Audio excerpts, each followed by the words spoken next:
कभी तुमने सोचा है कि क्या एक ऐसी चीज है जो डिटरमाइन करती है कि कौन जेईई या नीट टॉप करेगा और किसका सिलेक्शन भी नहीं होगा? तुम्हें लग सकता है मोटिवेशन। नहीं, मोटिवेशन बहुत फ्रिकल चीज है।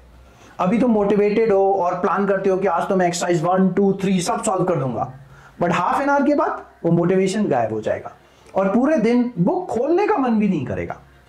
हार्डवर्क नहीं। अगर सिर्फ 10-12 घंटे टेबल पे बैठे रहने से सिलेक्शन हो जाता तो सब बैठे रहते। Smart work may be, but smart work से मतलब क्या है ये कोई नहीं बताता। बात तो सही है। दौड़ना तो पड़ता है। टॉपर के पास राइट गाइडेंस होती है ऑफ कोर्स, बट तुम सभी अच्छे कोचिंग्स में पढ़ते हो, गाइडेंस तो तुम सबके पास है।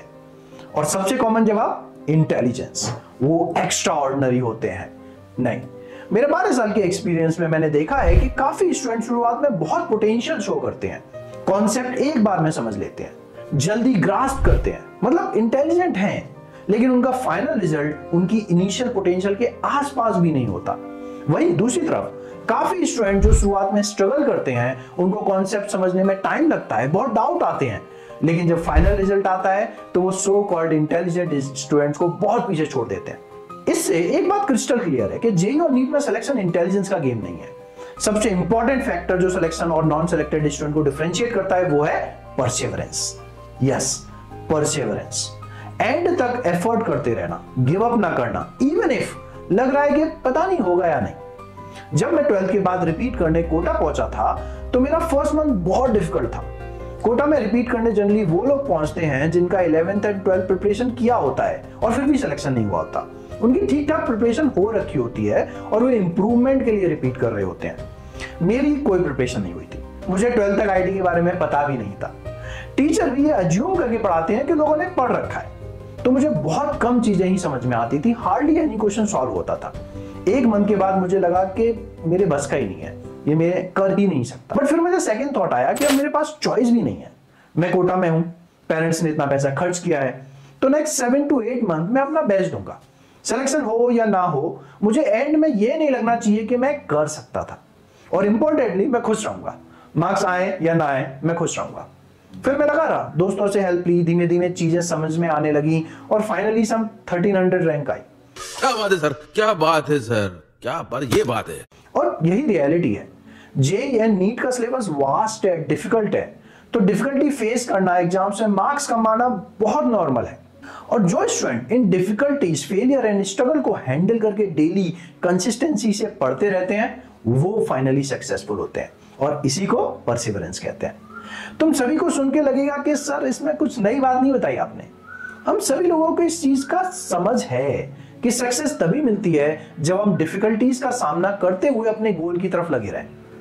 Then comes the most important question कि फिर हम कर क्यों नहीं पाते? क्या परसिवरेंस इनहेरेंट है या ये डेवलप की जा सकती है? Answer is big yes. Perseverance develop की जा सकती है, और मैं 3 टेक्निक बताता हूं जिससे तुम भी डेवलप कर सकते हो।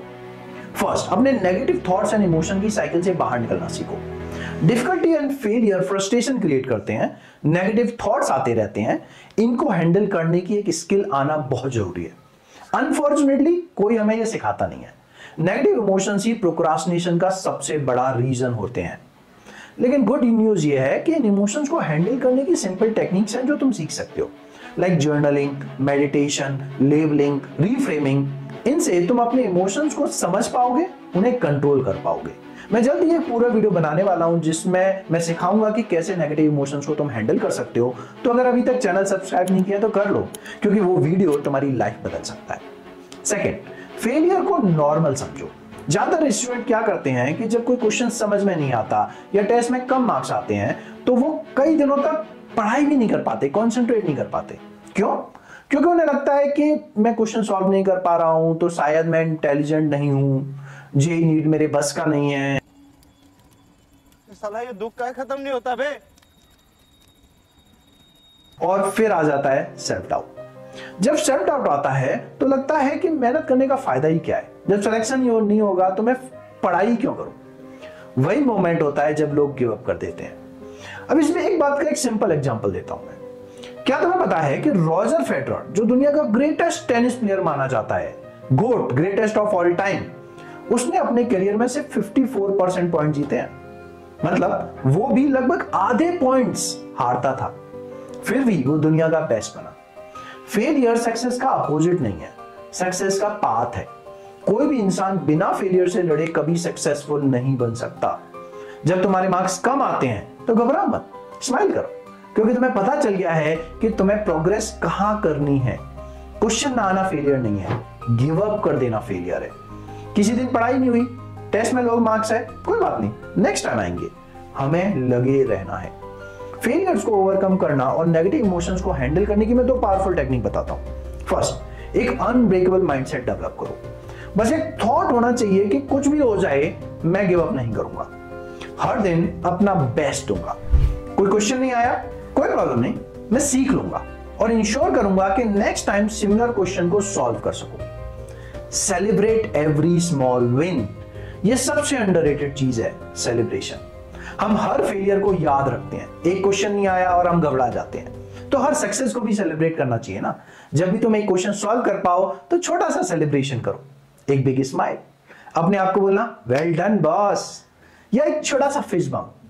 सेलिब्रेशन तुम्हारे दिमाग में पॉजिटिव एसोसिएशन क्रिएट करता है, जिसकी वजह से तुम्हारा ब्रेन कहता है कि ये अच्छा लगा, दोबारा करते हैं। तुम्हें ये गिमिकी लग सकता है, बट ये बहुत पावरफुल है। बहुत साइकोलॉजिकल स्टडीज हैं जो इस चीज को प्रूव करती हैं। Celebrate small wins every day. मुझे क्लियरली याद है कि जब भी एक क्वेश्चन कर पाता था तो अपने आप से बोलता था स्मार्ट तो तू है। Will have to learn positive self talk, जिससे तुम धीमे धीमे अपने ब्रेन को डिफिकल्ट टास्क के लिए ट्रेन कर सकते हो। लास्टली, अपने वाई को हर रोज याद करो। परसिवरेंस का रियल फ्यूल होता है तुम्हारा स्ट्रॉन्ग रीजन, वाई।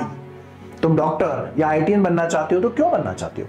तुम्हारे पेरेंट्स के लिए, अपने सेल्फ रिस्पेक्ट के लिए, किसी ड्रीम कॉलेज के लिए। एक स्टिकी नोट पे लिख लो और हर दिन सुबह या रात को उसको रीड करो। जब मोटिवेशन फेल होती है, क्लैरिटी ऑफ पर्पस ही तुम्हें आगे ले जाती है।